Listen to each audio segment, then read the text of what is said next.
Hi friends! So today I am making a video that is on poses. Now this video is not going to be about anatomy or character design. I will make that in another video.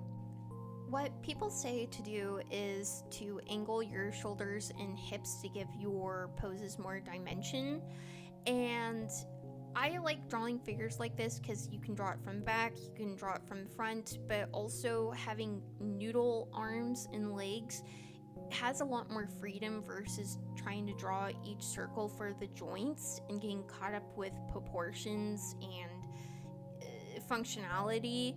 It's just not really practical if you're trying to draw 20 or 30 different poses. The next thing people recommend is drawing asymmetrical poses, and I'm actually against this because I believe it's fine to draw symmetrical poses like someone cheering. Both their arms are going to be up, or if someone's doing like a cowboy stance, both their legs are going to be spread apart. And I believe that can make emotion even stronger because both sides of your body are doing the same thing, if that makes sense. But people like to say to draw an asymmetry just because it has more storytelling. However, I will say the worst thing that you can do is make your character just do nothing and just T-pose and just stand there awkwardly. I see this so much in anime and comics. Make your character do something.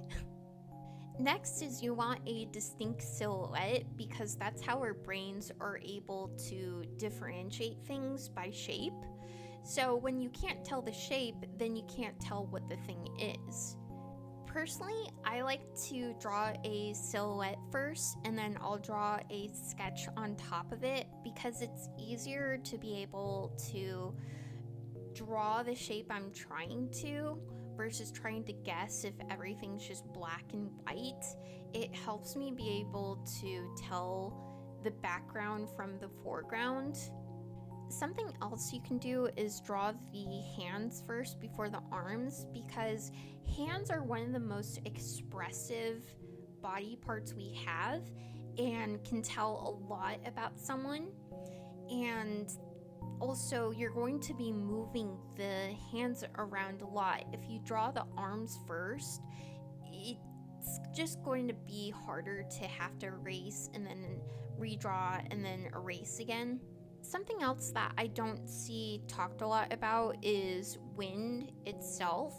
If you're able to make hair fly and you're able to make the clothes fly in a direction, it adds a lot more emotion and power to a scene. The next thing that I recommend is quick sketching.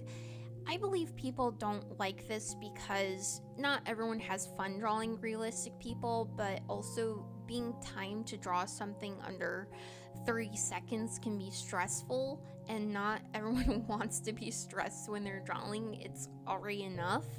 However, I highly recommend it because it helps you get out of your head. For me, for example, I can get caught up in a drawing for about 6 hours trying to redraw the same coat again and again and again, or I zoom in super into the drawing and I waste a bunch of time on things that people don't even care about. When you're scrolling art, be honest, you only see it for a few seconds and then you go to the next thing and the next thing. Whatever your detail you're trying to draw, unless it's for like a scene, a comic, or a portfolio, it doesn't matter. Quick sketching can be also useful because it adds poses to your idea bag, and the whole point is if you're seeing a bunch of weird people with weird poses, that gives you a lot more weird combinations to work with when you're stuck. A site that I had to use in college was called Sketch Daily, which is free, and I recommend putting the time a lot slower and then progressively getting faster and faster just so you don't overwhelm yourself. But also you can put clothes on people if, having nude people is too embarrassing or you don't want people walking in on you.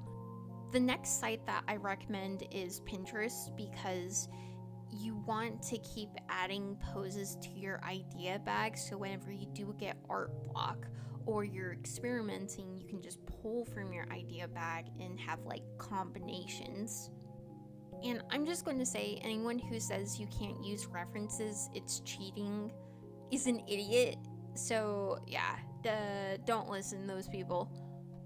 Another great reference is watching dancers and theater actors, and this is because you have to use all parts of your body to convey a story and an emotion, but also because audiences are very far back, so a lot of your poses have to be dynamic and exaggerated. And if you're trying to get experience with poses and emotions, I mean, that's the way to go. So you can watch videos on YouTube and then just pause it, and then you can just draw out the frame. Another great reference is sign language and buying a sign language book, because when you can't use your voice, everything has to be visually communicated, which is what you're doing when you're drawing poses.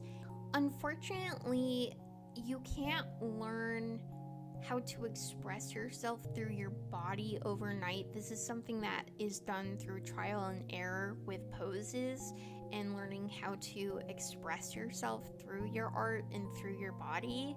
However, I can give basics with body language. So when you're angry, many of the poses are going to be wide and to make you look bigger, and a lot of balling fists like you're going to punch someone.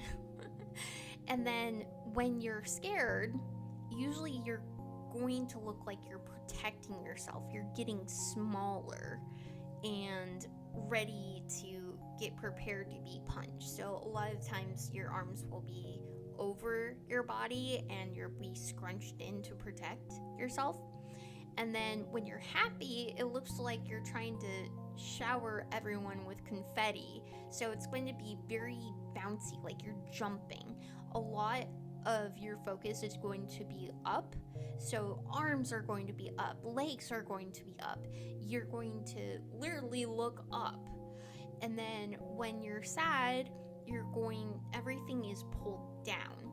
So you're going to not have much energy, and you're going to be like kind of caving into yourself. So a lot of slouching, literally looking down on the ground, very dejected, very like pulled in, versus when you're happy, it's very pulled out. My last recommendation is literally drawing what inspires you. So it can be a really cool character design, and it can be a really cool battle scene that's going on in these two characters fighting. It's like, yeah. Another way is imagining each character as a emotion, like Inside Out, and imagining how each emotion would interact with each other. So for example, if I have an angry character and there's the super happy character, how is anger going to react to this other character harassing them? And then how is sadness going to express themselves so they see these two characters look like they're fighting? They're going to cry because they're sad. You know, again, a character is predominantly an emotion with all these little smaller emotions. And that is how I draw poses. So go get out of here and create cool stuff. And ciao. Ciao. Ciao. Ciao. Ciao.